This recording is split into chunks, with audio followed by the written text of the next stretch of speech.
اسلام محبتوں کا دین ہے اور حضور لوگوں کی قدر کیا کرتے تھے۔ صحابی کا نام ہے حضرت جریر بن عبداللہ رضی اللہ تعالی عنہ۔ وہ فرماتے میں حضور کی مجلس میں حاضر ہوا تو کسی وجہ سے پہنچنے میں تاخیر ہو گئی،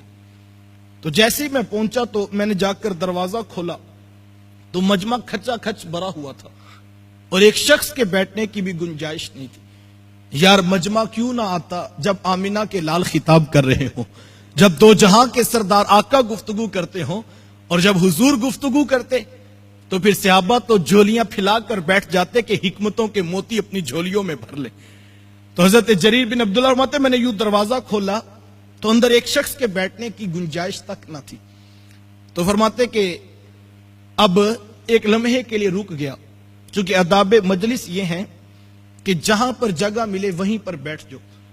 جو پہلے آئیں وہ آگے بیٹھیں اور بعد میں آنے والے پیچھے بیٹھیں، لوگوں کی گردنیں پھلانگ کر آگے آنے سے منع کیا گیا ہے۔ اور حضرت جریر بن عبداللہ رضی اللہ تعالیٰ عنہ وہ تو صحابی رسول تھے، اٹھ کر آگے تو آ ہی نہیں سکتے تھے، تو دل میں خیال آیا ہوگا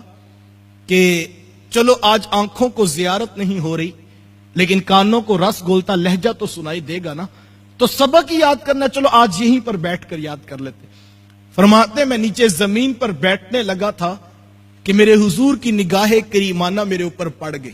اور حضور نے جلدی سے کندھوں سے چادر اتار کر میری طرف پھینکتے ہوئے فرمایا، جریر بن عبداللہ نیچے زمین پر نہ بیٹھنا، یہ بچھا لو، اس کے اوپر بیٹھ جاؤ۔